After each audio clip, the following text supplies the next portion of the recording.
나는 그것을 여갈 사하두다라 불렀고 야곱은 그것을 갈르엣이라 불렀으니 라반의 말에 오늘 이 무더기가 너와 나 사이에 증거가 된다 하였으므로 그 이름을 갈르엣이라 불렀으며, 함께 보시겠습니다. 또 미스바라 하였으니 이는 그의 말에 우리가 서로 떠나 있을 때에 여호와께서 나와 너 사이를 살피시옵소서 함이라. 아멘. 삼촌의 달라진 태도를 느끼게 된 야곱이 이제 그의 아내들과 자녀들을 설득해서 삼촌의 품을 떠나서 이제 도주를 하게 됩니다. 이 사실을 깨닫고 이제 야곱을 다시 잡기 위해서 열심히 야곱을 뒤쫓아오는 라반에게 하나님께서 간밤에 꿈에 나타나셔서 선악간에 너는 야곱에게 따지지 말고 그에게 아무것도 행하지 말아라 라고 하나님께서 경고하십니다. 그리고 이제 쫓아온 야곱을 만나게 된 라반이 이제 야곱과 함께 상호 평등 평화 조약을 맺고 그들의 관계를 하나님께 맡기는 모습이 오늘 말씀의 장면입니다. 내용 관찰입니다. 야곱은 지난 20년 동안 라반에게 어떤 대우를 받았습니까? 41절 말씀을 보면 내가 외삼촌의 집에 있는 이 20년 동안 외삼촌의 두 딸을 위하여 14년, 외삼촌의 양떼를 위하여 6년을 외삼촌에게 봉사하였거니와 외삼촌께서 내 품삯을 10번이나 바꾸셨으며 라고 대답하는 야곱의 모습을 보면 야곱이 외삼촌 라반과 20년 동안 생활을 하면서 10번이나 속임을 당해서 품삯을 빼앗기고 이렇게 힘든 고난의 시간들을 보내왔던 것을 보게 됩니다. 하나님께서는 야곱이 외삼촌에게 고난받는 것을 보시고 어떻게 개입하십니까? 42절 말씀을 보면 우리 하나님 아버지의 하나님 아브라함의 하나님 곧 이삭이 경외하는 이가 나와 함께 계시지 아니하셨더라면 외삼촌께서 이제 나를 빈손으로 돌려보내셨으리이다마는 하나님이 내 고난과 내 손의 수고를 보시고 어젯밤에 외삼촌을 책망하셨나이다. 야곱을 잡으려고 쫓아왔던 라반의 꿈에 하나님께서 나타나셔서 라반을 책망하시고 네가 선악간에 야곱에게 아무것도 행하지 말아라 라고 말씀하시면서 야곱을 보호하시고 지켜주시는 이러한 하나님의 모습을 볼 수가 있습니다. 연구와 묵상입니다.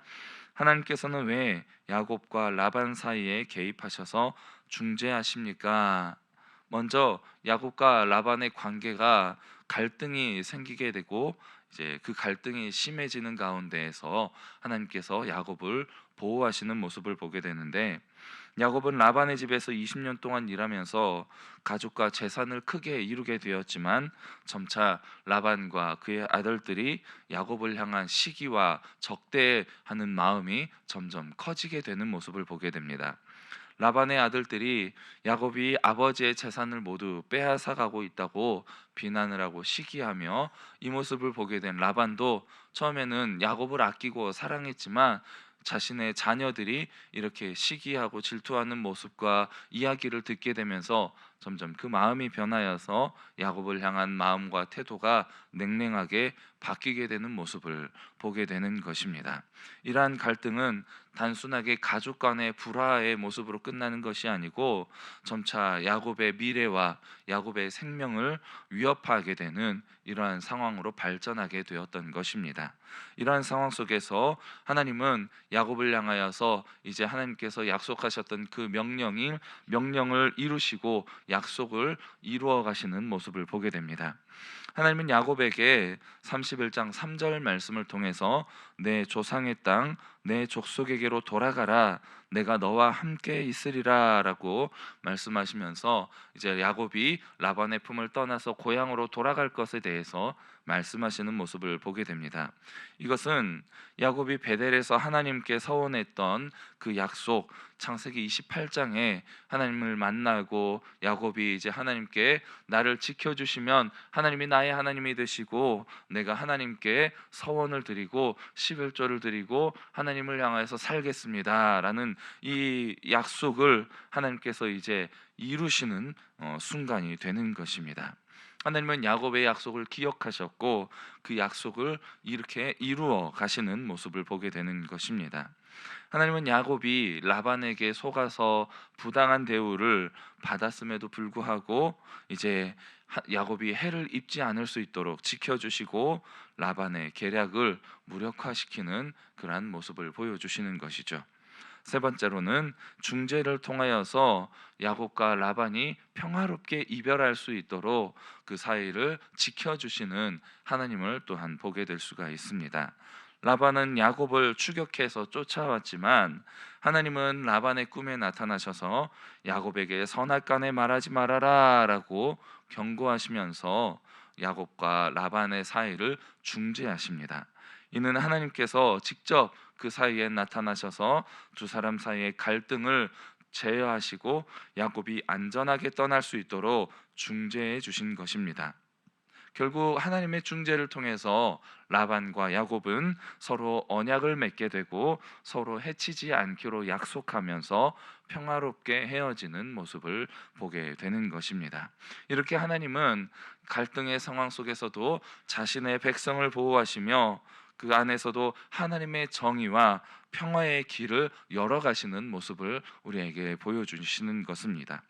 야곱과 라반의 관계는 인간적인 시기와 질투로 인하여서 갈등의 관계로 발전하게 되었지만 하나님은 그 가운데서도 하나님의 뜻을 이루어 가시며 하나님의 약속을 이루어 가시고 또 하나님의 택하신 백성을 인도하시고 보호하시는 모습을 보여주시는 것입니다. 느낀 점입니다. 그동안 고생한 야곱의 삶에 증인이 되셔서 라반과의 관계를 공의롭게 중재하시는 하나님을 보며 무엇을 느낍니까?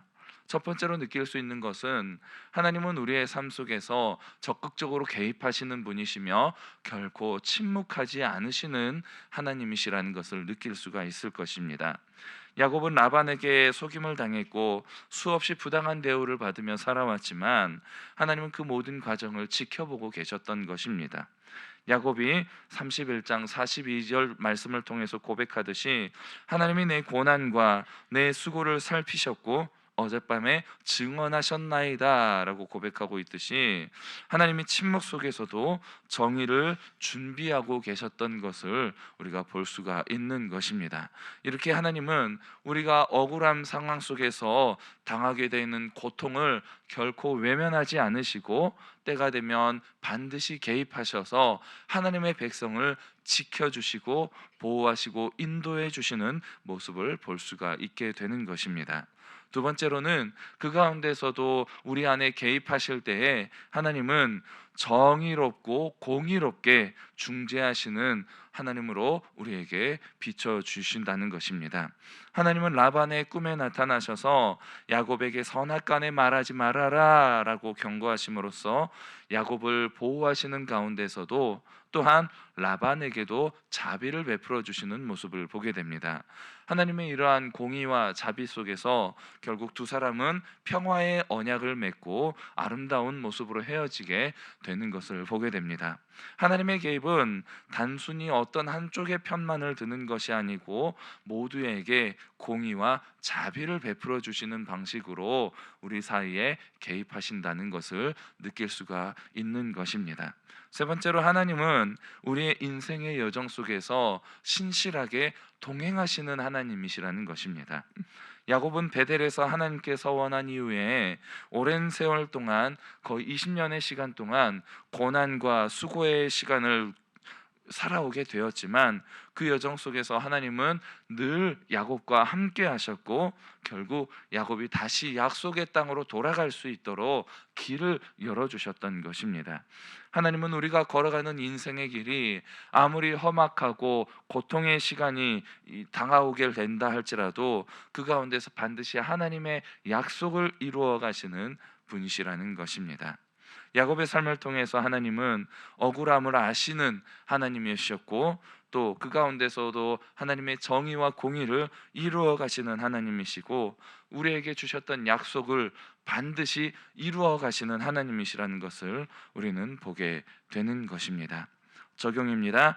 억울한 상황 중에 하나님께서 증인되셔서 우리의 관계를 중재해 주신 적은 언제입니까? 크게 두 사람만 예를 들어서 함께 살펴보기를 원합니다. 요셉을 보면 요셉은 형들에게 질투를 받아서 결국 형들의 손에 팔려서 애굽의 노예로 팔려가게 되었습니다. 하지만 하나님은 결국 요셉을 애굽의 총리로 세워주셨고 그를 높이셨고 결국 형제들과 다시 만나서 화해할 수 있도록 하셨던 것입니다. 두 번째로 다윗과 사울의 관계를 보면 다윗은 사울의 질투를 통해서 그에게 쫓기며 죽음의 위협의 생활을 하게 되었지만 결국 다윗은 하나님의 기름 부으심 받은 사울을 해치지 않게 되었고 하나님께 공의를 맡기며 결국 하나님은 그 모습을 아름답게 보시고 다윗을 왕으로 세우셨던 모습을 보게 됩니다. 하나님은 이러한 다윗의 억울한 자의 피난처가 되어주시고 그의 삶을 통하여서 하나님의 정의를 세우셨던 그러한 하나님을 우리가 볼 수 있게 되는 것입니다. 결단입니다. 내 모든 문제를 하나님께 맡기고 인내하는 삶을 살기 위해 무엇을 실천하겠습니까?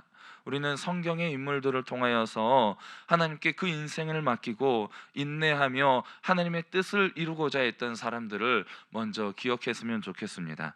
야곱, 요셉, 노아, 다윗, 한나와 같은 이런 성경의 인물들을 보면서 우리가 하나님의 때를 바라보며 우리에게 주어진 상황 속에서 인내함으로 믿음의 열매를 맺어갔던 것들을 먼저 기억하셨으면 좋겠습니다.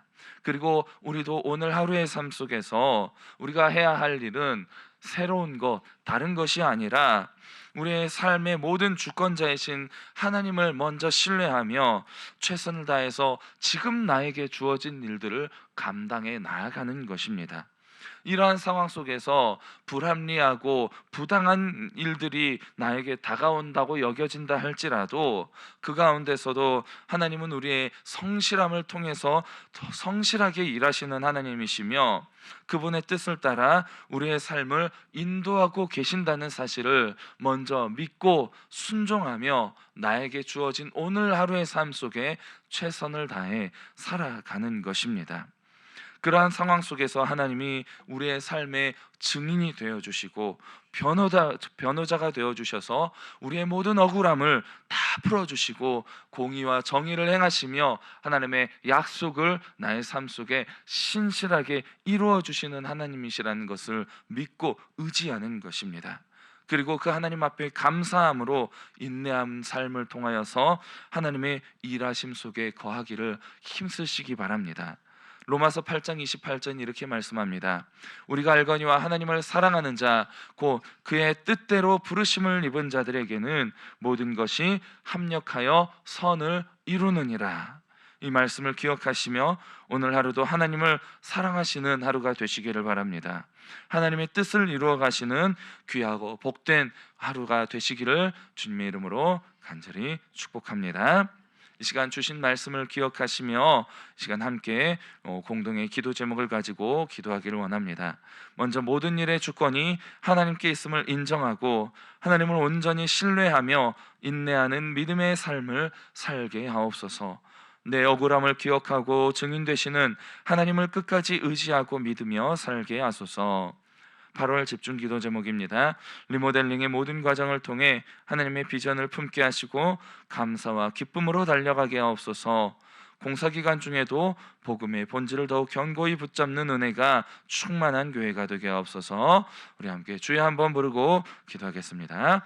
주여, 사랑해 주님 감사합니다. 오늘 하루의 삶 가운데서도 우리의 삶의 모든 주권이 하나님께 있음을 우리가 인정하고 기억하며 온전히 하나님을 신뢰하며 인내하는 믿음의 삶을 살아가는 귀하고 복된 하루가 될 수 있도록 하여 주시고 우리의 모든 억울함을 기억하시고 우리 삶의 증인 되어 주시는 하나님의 공의와 자비로우심을 끝까지 의지하고 믿음으로 인내하는 삶을 살아갈 수 있도록 오늘도 우리의 삶 가운데 동행하여 주시고 개입하여 주시고 하나님의 섭리하심을 믿고 순종하며 살아갈 수 있도록 축복의 삶으로 인도하여 주시옵소서.